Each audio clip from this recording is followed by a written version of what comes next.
I like the fact that by my very presence, everyone calmed down. That's great.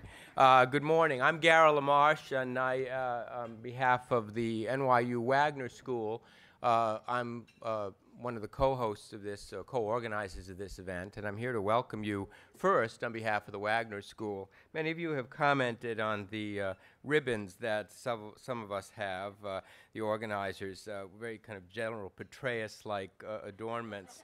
Now that I'm subbing for Tyra Liebman, the co-interim dean of Wagner, welcoming you, I'd like another ribbon. If you can scare up an orange or a yellow ribbon, I would like that. So get on that. So so the first thing is, last night, those of you who were at the dinner were welcomed by Scott Fritzen, who is the co-interim dean of the Wagner School, and the other co-interim dean, Tyra Liebman, was supposed to be here this morning but couldn't make it. So since I am a citizen of the Wagner School now, having made it my institutional home for the last year or so since leaving Atlantic Philanthropies, I teach a course there on philanthropy and public policy and another one on institutional culture and nonprofit organizations. I want to welcome you. I won't go through all the stats about Wagner that Scott Fritzen gave last night, but suffice it to say that it is one of the, thanks to the leadership in the last 10 years of Ellen Shaw, who's just stepped down as dean, one of the leading public policy schools in the country, and unusual among its colleague schools for being a school of public service with the emphasis on public service. So you see the hand of Wagner not only as a co-sponsor, but in a number of the people floating around here today who are my students or former students. So if you see somebody who's being very helpful to you and seems really, really smart and destined for an amazing career in public service, they are likely to be a Wagner graduate, including Bita Jahedi, who's one of the organizers of this from the Philanthropy New York, who was my student and is now assistant director of learning services at Philanthropy New York. So it's a great place to get a great education. Now, moving on to the morning, I want to say just logistically that, as was mentioned last night, and I think you have all of this in fairly great detail on your seats, this session and some others will be live streamed, so they're in effect public. And you're welcome to comment publicly on it or tweet. The Q&As are all things that are meant to be in a smaller circle of discussion and not broadcast to the world. So respectfully asking you not to tweet or otherwise write about the things that are said in the Q&A without the permission of the panelists. This is a very interesting conference, as Ed said last night, very unusual, comes at a moment, I think, with the recent elections having concluded, where on the one hand, philanthropy is asking a lot of questions about itself, and on the other hand, the larger political world is, and there's a widely shared sense on the right and the left of a dysfunction in government that philanthropy may be able to assist in breaking the way out of, or may be part of the problem. And one of the things we're going to do during the course of the day is explore that. In a minute, I'm going to introduce Stan Katz and tell you why we asked him to kick off the day. Then we're going to have some breakout sessions on some of the key issues of our time with a lot of tremendous experts on poverty, health, education. Then I'm going to do a panel discussion with Bill Schomburg of the Hudson Institute and Donna Edwards, who's a member of Congress, and Heather McGee from Demos. And then we're going to close out the day with some terrific talks by some emerging and emerged leaders in and around philanthropy. So I think it'll be a really good day, and I look forward to seeing you all when it ends to kind of brainstorm and debrief about it at the reception at 3 o'clock. So my other job here is to introduce Stan Katz. Stanley Katz is a professor and director of the Center for Arts and Cultural Policies at the Woodrow Wilson School at Princeton. He's the author of numerous books and articles, specializing in American legal and constitutional history, and also on philanthropy and nonprofit institutions. He's president emeritus of the American Council on Learned Societies, editor-in-chief of the Oxford International Encyclopedia of Legal History, and a fellow of the American Society for Legal History. It goes on and on. You have it in your book, and I won't take up his time in talking to you by going through his accomplishments anymore, but to say that last night, those of you who heard the panel that David Gergen moderated with Jonathan Soros and Abigail Disney and David Rubenstein, noted, I think, or will remember, that Jonathan and Abby, among other things that were really striking to me, talked about a certain ahistoricism in philanthropy. That is to say, and I say this as somebody who teaches it and assigns to my students a lot of the things that Stan writes, very often it seems that those of us in professional philanthropy are kind of condemned to live out that Santa Ana quote that those who don't, remember the past are condemned to repeat it. And there's a lot of kind of gee whiz about current trends in philanthropy that often lacks an historical context about what went before, even many, many decades, even indeed 100 years before, at the dawn of institutional philanthropy. And I think that ahistoricism is a real problem, both in people within the field and also people who are thinking about it from outside. No one who reads Stan Katz and has read his speeches and articles and in Philanthropic and other scholarly publications over the years could be accused of being ahistorical, because Stanley Katz is somebody who does a terrific job of both being a trenchant analyst and critic of philanthropy and setting it in a larger historical context. And for that reason, we asked him to kick off the day, and I'm pleased to introduce Stan Katz.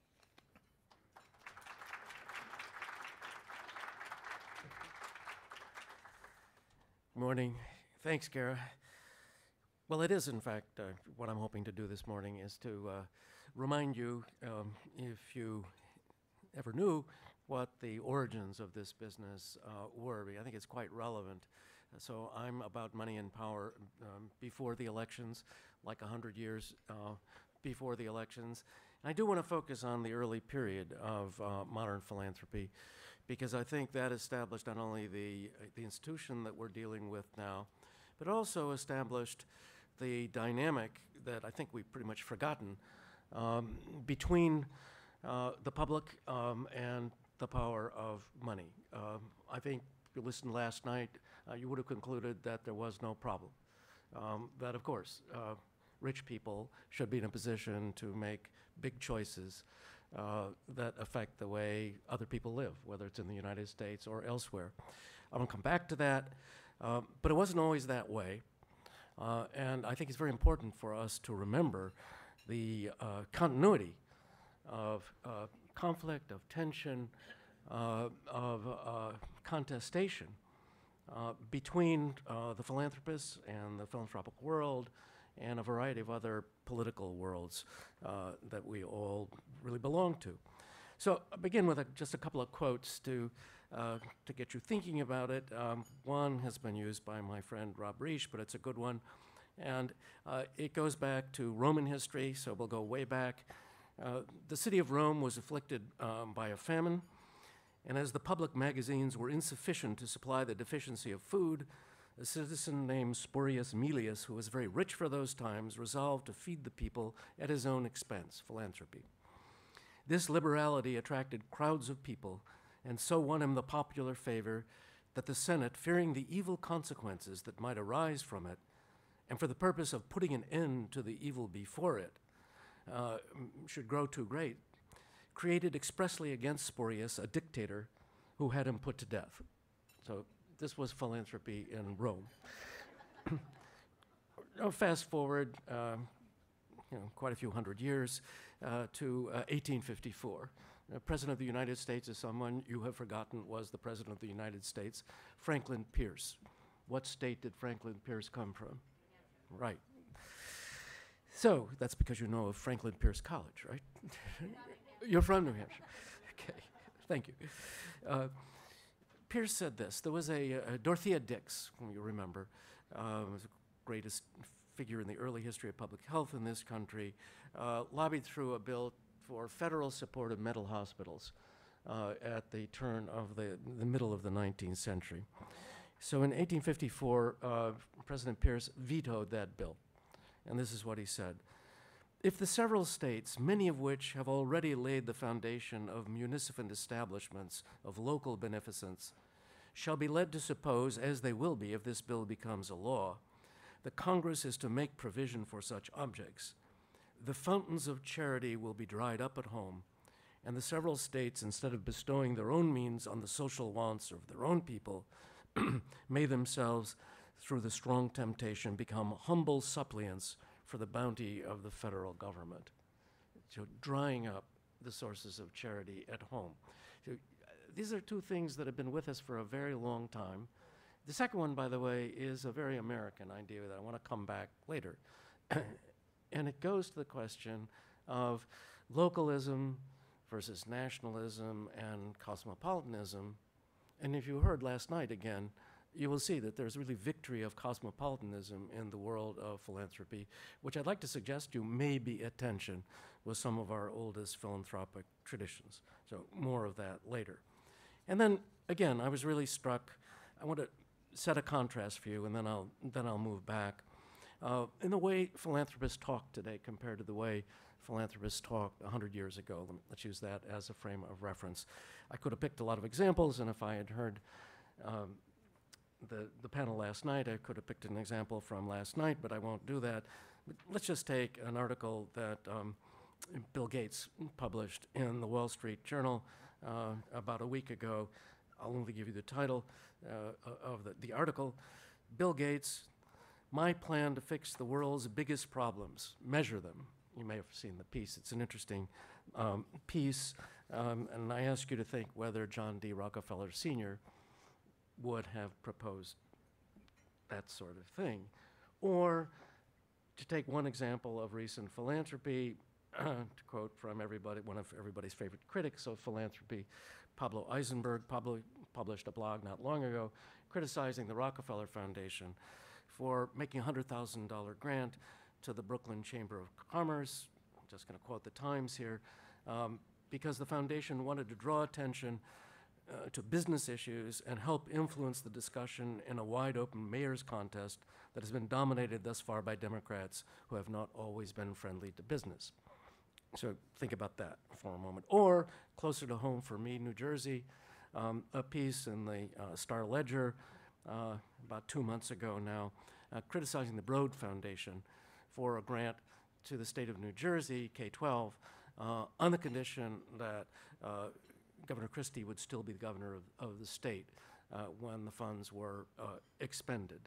The foundation, when criticism emerged of that, said, research shows that American school systems making the greatest academic gains have certain ingredients in place, including strong leaders who champion strategies that are designed to create environments that support students and teachers. So we consider the presence of strong leaders to be important when we hand over our dollars. So we can make a requirement that the same governor should be in place. Well, we can come back to all of those.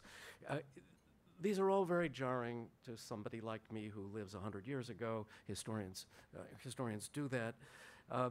And it ought to make us think about what has happened between now and then, and whether there are continuities and underlying problems here that are worth considering today.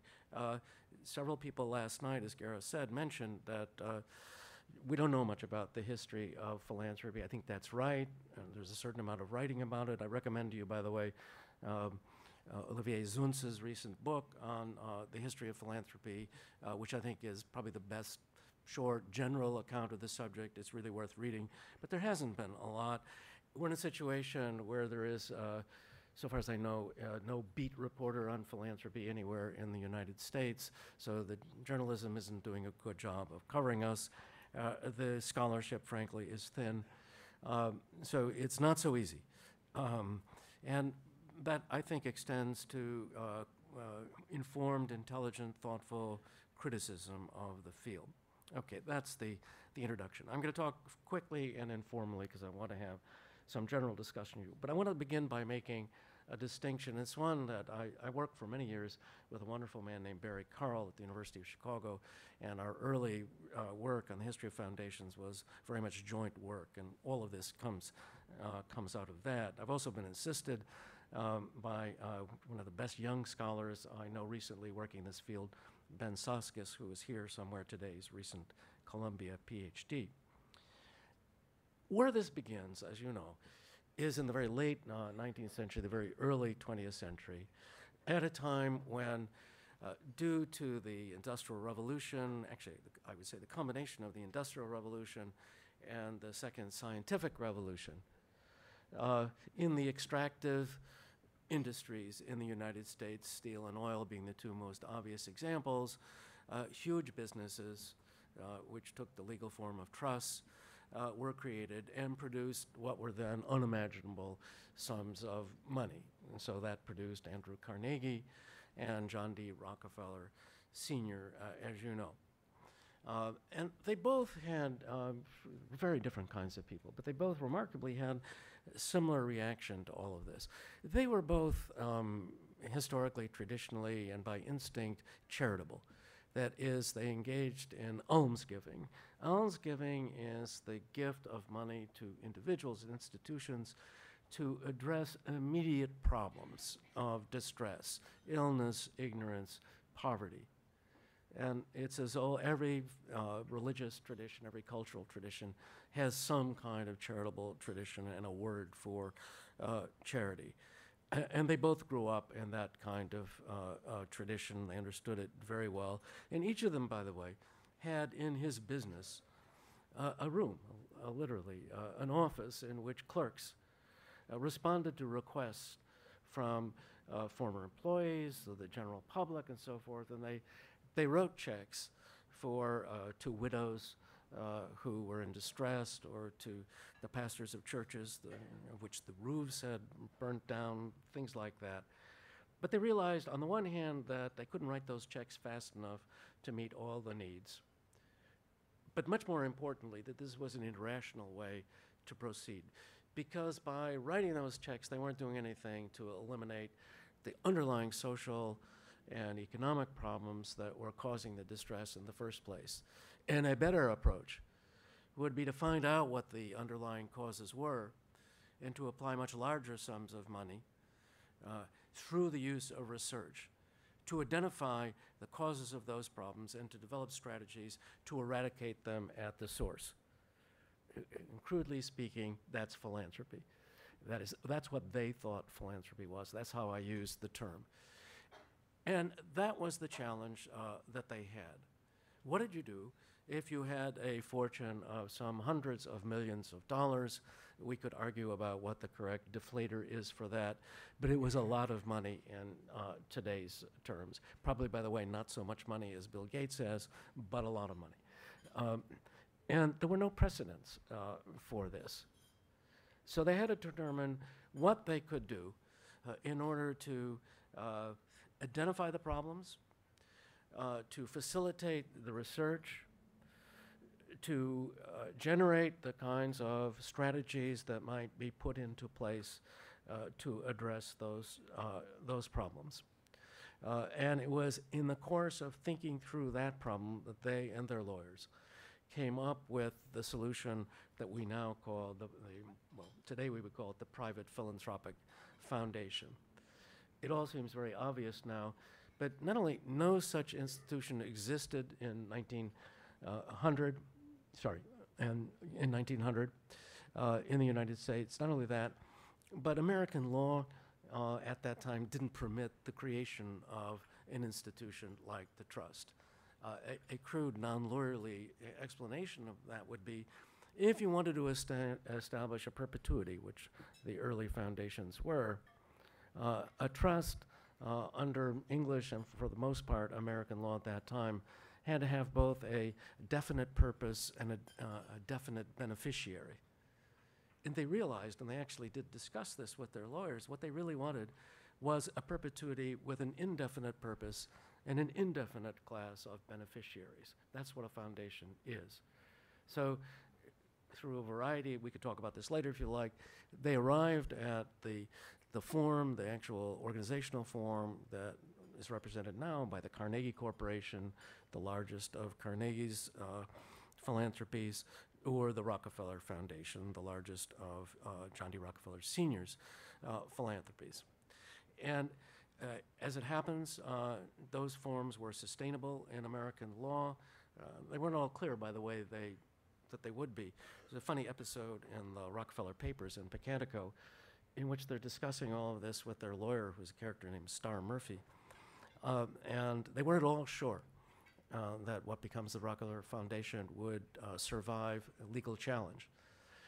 So John D. Rockefeller Jr. proposed that the way to deal with it would be for them to set up the foundation. He would challenge it in court on the grounds that it violated trust law.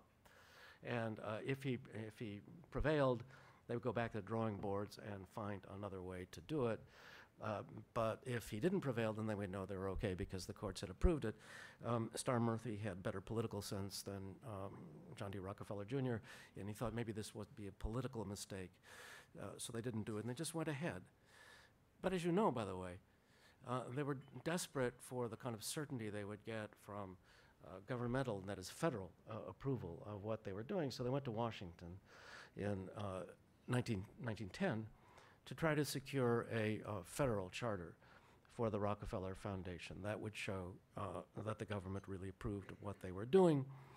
And for 3 years, they lobbied in Washington to get that through.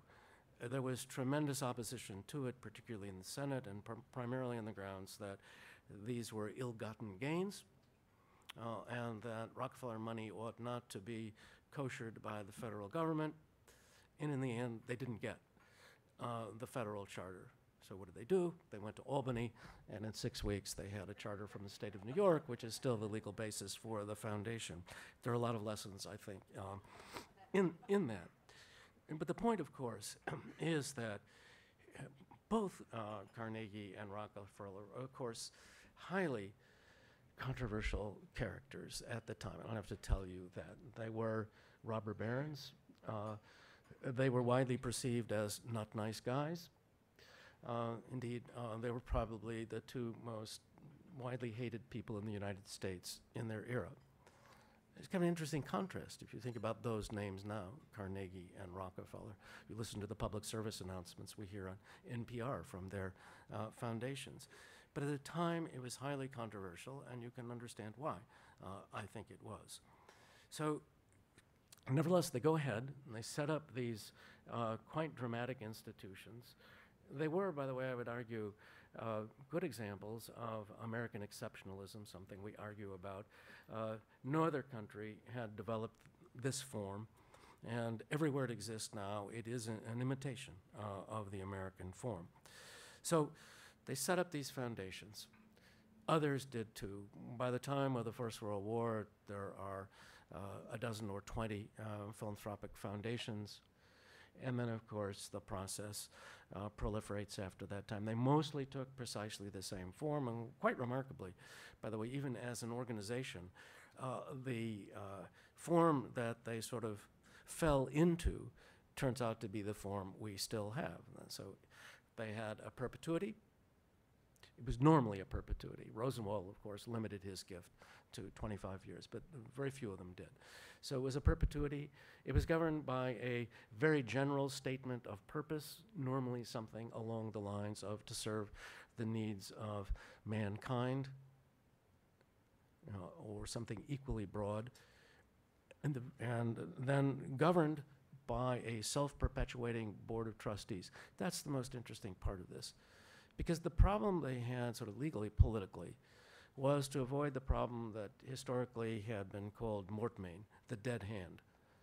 That is, avoiding giving a living donor the capacity to tie the hands of successors way down the line, long after he had ceased to live. And they knew there are all sorts of horrible examples of trusts which could no longer be fulfilled because their purposes were no longer sustainable. So they came up with the idea of a self-perpetuating Board of Trustees, and the idea was the donor would set a very general purpose. It would then be up to trustees to adapt that purpose to whatever, in their best judgment, were the needs of their own day. And that's the form, as I say, we're still using.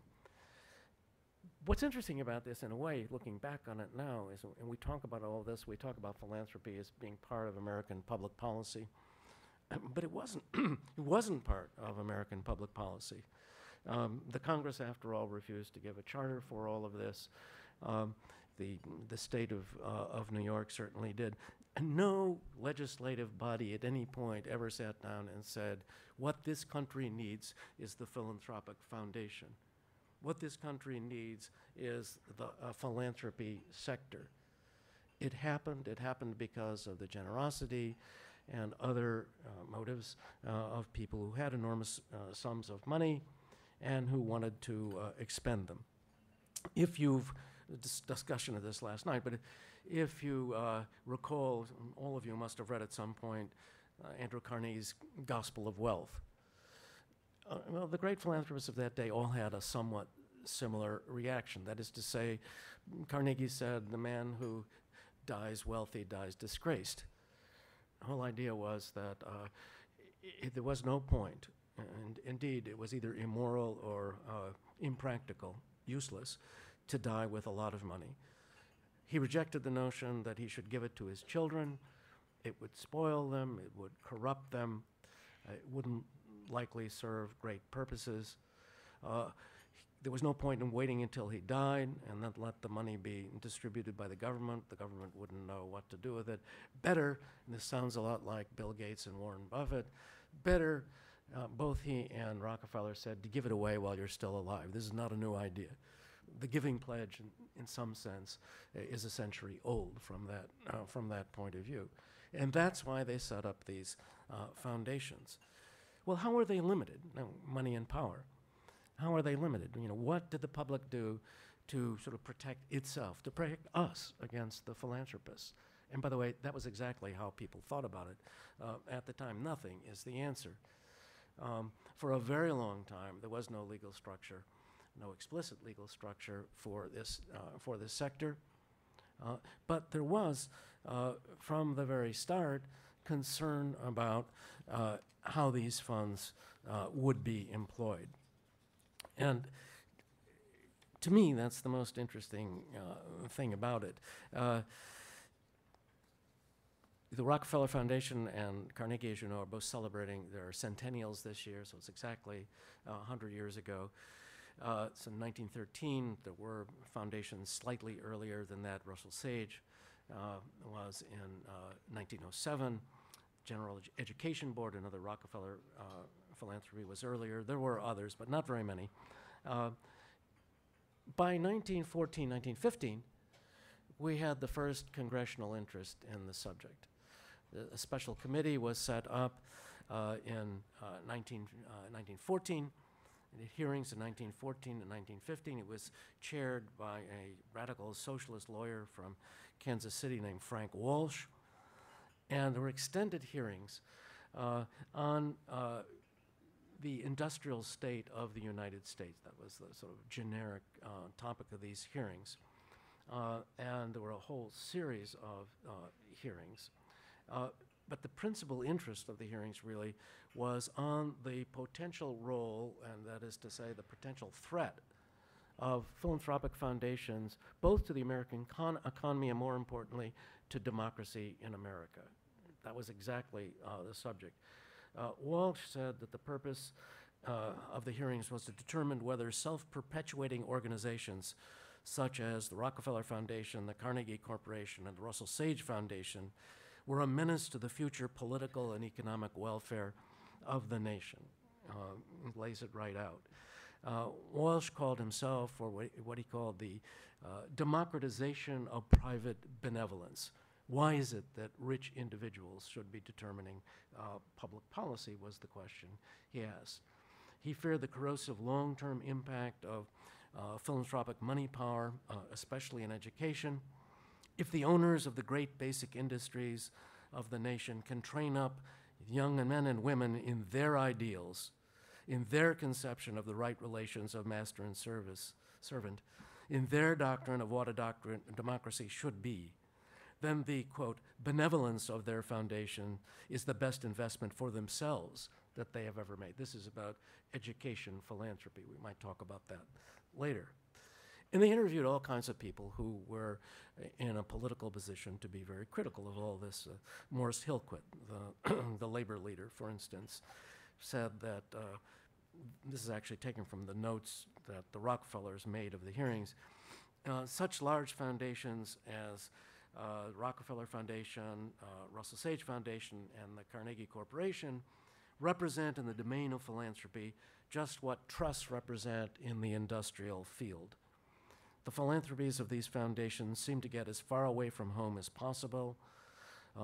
He doesn't want, they're quoting him as saying, he doesn't want to criticize the work done for those far away, but he means foreign investments of philanthropists. But he thinks it unfair that such a large proportion of the money which accumulated by the work of American workers should be so spent when there is so much suffering in this country. He believes this work a business enterprise just as foreign missionaries are. And goes on in that vein. And speaker after speaker said the same sort of thing. Another New Yorker said, the fundamental fault in Mr. Rockefeller's attitude toward the public and its works appears to lie in its undermining autocracy. We have in the Rockefeller Foundation a supreme example of the philanthropy which deadens, by its large benefactions, a public criticism which otherwise would be as formidable as inevitable. Nothing could more clearly demonstrate that the Rockefeller Foundation is primarily an asset of the Rockefeller industrial system and only secondarily a charity. Pretty tough language that they use. I can't resist, if I can find it. My wife's grandfather was a radical socialist Unitarian clergyman here in New York. He was the pastor of the community church down on 35th Street off Park Avenue. And Grandpa was very unhappy about the foundations, too. He said the very character of the Rockefeller Foundation must be regarded as essentially repugnant to the whole idea of a democratic society. In regard to its administration, we have in the midst of society supposed to be democratic that which is essentially an autocratic system of administration, an institution that represents power which is stupendous. And there is a growing feeling that democracy prefers to do its own business along the lines of development represented by the field occupied by these benefactions.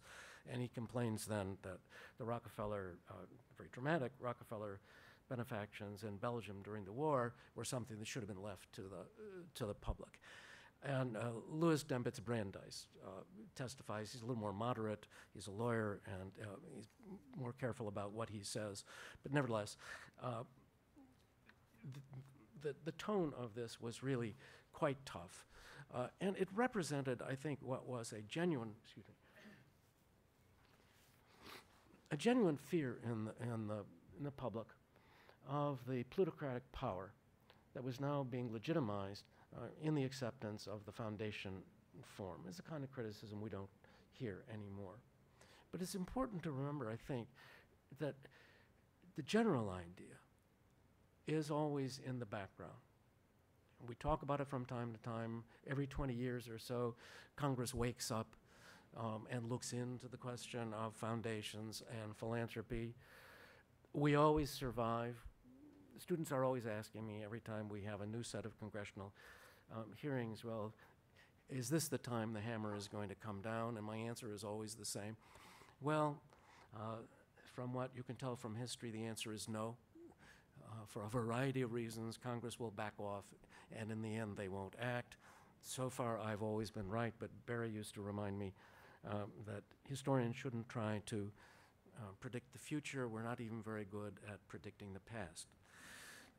But that has been the history so far. And if you think, just looking at it very quickly, of the kinds of legislation, and there has been very little legislation really affecting what we do. But if you think back on the high points, and it all begins, after all, with the passage of the Income Tax Amendment, because it wasn't until the passage of the Income Tax Amendment that in some sense we even had a legal definition of what we are. The tax, it's weird, isn't it? We are the tax-exempt sector, so we're defined negatively. And that's pretty important, because nobody has, it's very important, I would say, that is, say, we have never been forced to acknowledge publicly what it is we do affirmatively. It gives the philanthropist a tremendous scope, a greater scope in this country than, so far as I know, in any other country in the world. There is less legislation, there is less administration that affects what we do in this sector than in other countries. So, we get the tax legislation right after the 16th Amendment. And then there are various kinds of tax reform acts over a period of time.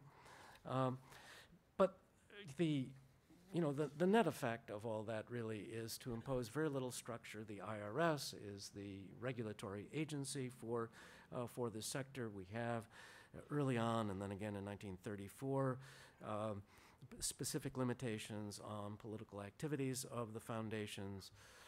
We have hearings subsequent to that time which imposed other kinds of important restrictions leading up to the hearings of 1969, and many people in this room remember those hearings. It was a very dramatic moment in the history of foundations, and there were predictions that it would lead to a dramatic curtailing of the freedom of action of foundations, a lot of hard feelings about McGeorge Bundy and the Ford Foundation. But in fact, what happens, I would argue, fundamentally at that time is to address the abuses of family foundations, and particularly the abuse of self-dealing, which was very real at that time, and to make some very welcome reforms in that aspect of the field. And going forward, again, there have occasionally been awakenings of interest in our field and criticism of it, most recently, of course, by Senator Grassley and Dean Serby, and that evoked fears that maybe Congress would really take a hard look, or we could, as we did last night, talk about whether or not the entire tax-deductible structure will be changed in some way, and we'll all have our opinions whether that's likely or not, but at least so far, nothing or not much has happened, and if one has to guess, one would guess that not much is going to happen. So the sector has really remained remarkably sort of untouched. But there have been real threats, and for those of us who are older, will remember that the worst of them, or at least on the surface, were during the McCarthy era, because there were two congressional investigations back in those days. There was the Cox Committee in 1952, the Reese Committee in 1953, and those both were aimed at the fear, a fear that is long-standing in this country, that deep down the foundations were communistic or subversive in some important way. But both of those produced a mouse, that is, produced essentially nothing by way of legislation. Their hearings were not well documented, and in the end, even in those perilous times, nobody took what they had to say very seriously. There were more serious hearings in the 60s under Wright Patman, whom some of you will remember as the chairman of the House Small Business Committee.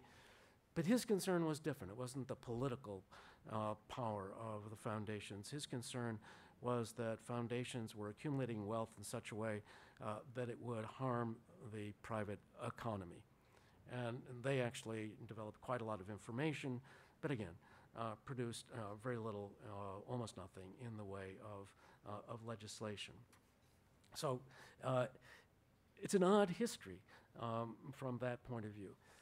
But all along, what was the attitude? Then I'm going to go back to this, and I'll stop there.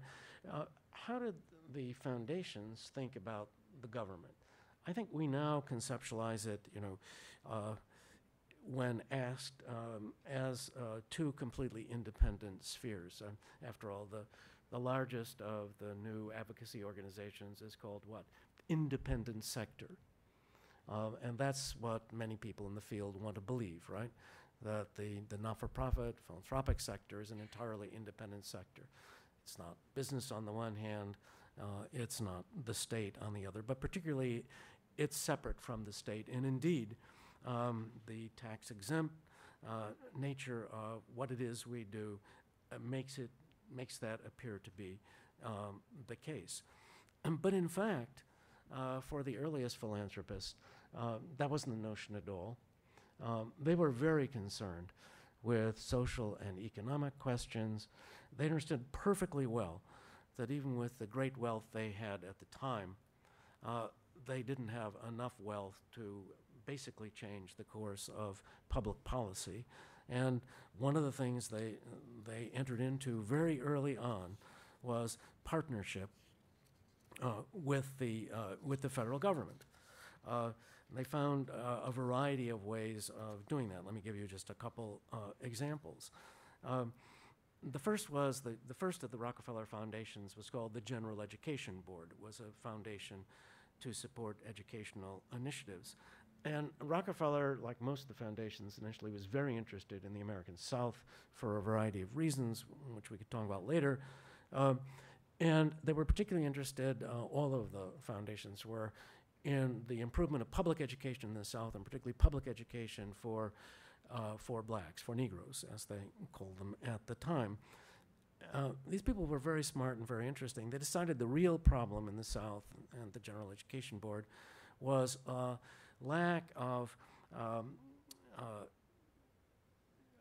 income-producing activities on the part of the Southern farming population. It was largely a rural population, because they were going to have to enrich people in the South, get them up to a sufficient level so that they could be taxed at a sufficient level to support public schools.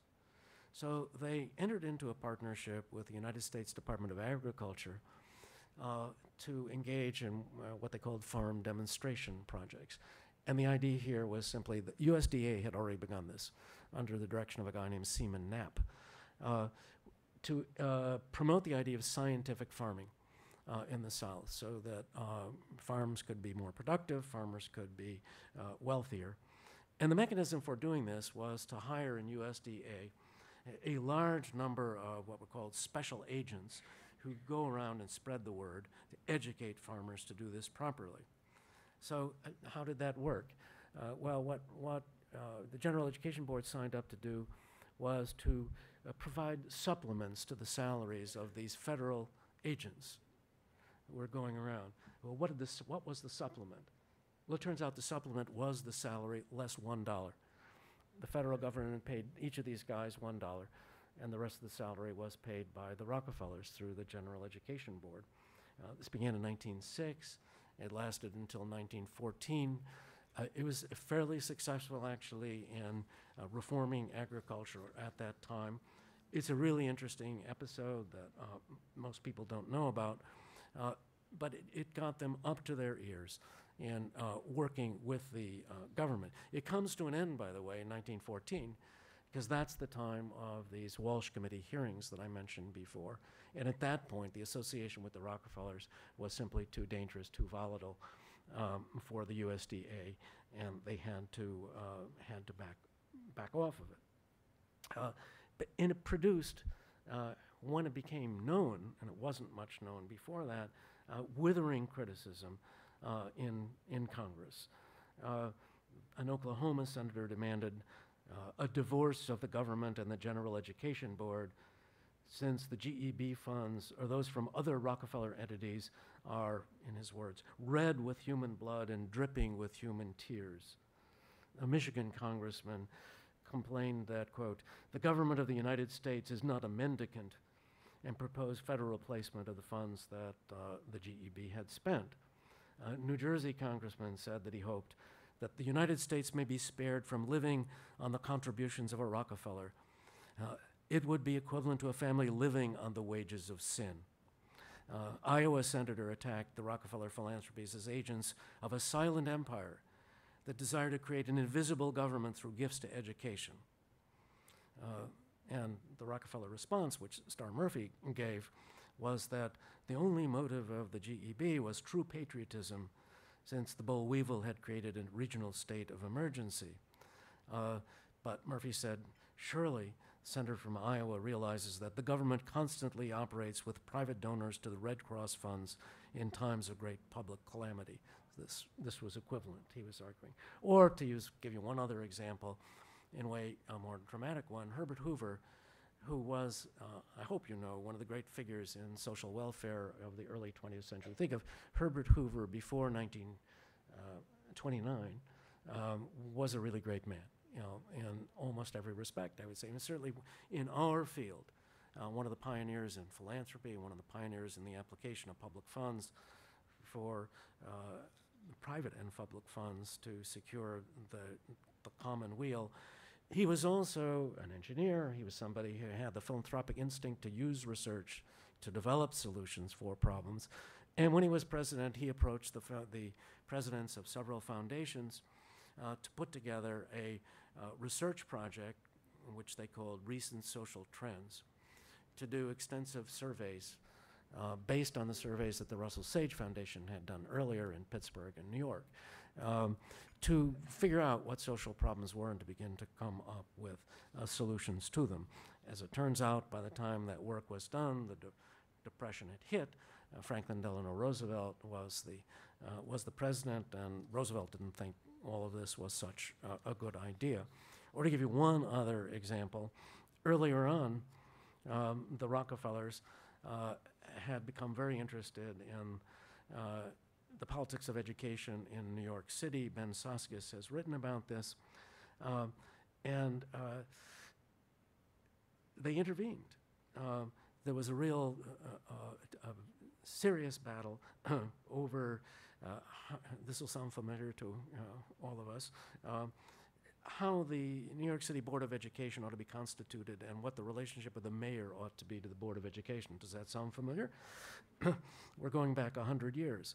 At one camp, and this is Ben's account of it, closely affiliated with Tammany Hall, advocated a large board appointed by the mayor, think Bloomberg, under the budgetary control of the municipal government and politically responsive to the demands of the citizenry. A progressive camp favored a smaller independent board insulated from municipal interference, patronage politics, and popular pressure that would delegate the responsibility to a superintendent supported by a staff of professionally trained experts. The progressives found support from the General Education Board as well as from two individuals in the Rockefeller camp, Abram Flexner and Raymond Fosdick. So they worked against the reelection of the president of the Board of Education. I could give you a lot more examples than that. So they were up to their ears in politics in some ways, but they were very nervous about it, and I guess this is where I'll conclude. That is to say, they were aware that the third rail of philanthropy was politics. That's what I'd like you to think about. It's always there. You can't get what you want done without it, but at the same time, getting too close to the third rail risks electrocution. And electrocution takes the form of alerting the public to the fact that the private sector is doing something which, according to democratic theory, it ought not to be doing. And the early philanthropists, because of the visceral reaction against what they were doing, which was very widespread in those days, were very much aware of that. So how did they deal with it? They knew they had to deal with social and economic problems if they were to seek out these underlying causes of distress. That was perfectly clear to them. So what they did was to establish drops, that is, blind drops, so that they could make grants to institutions that weren't public institutions that could engage in this kind of work, sponsor research, advocate solutions. Well, what do we call those institutions? The National Bureau of Economic Research, the Social Science Research Council, the Brookings Institution. I could give you a list of those. Were all created by Carnegie and Rockefeller. They all engaged in social and economic research. They all proposed solutions. Well, we're a long way from that now, clearly, and that, it seems to me, is what we need to think about. The bottom line here, and I'm going to stop with this, is that what you have to do in thinking through what happened back then and applying it to what happened now is to think how much the state has changed over that period of time. Carnegie and Rockefeller were operating in an atmosphere in which there was a very small state, national state, a very weak state.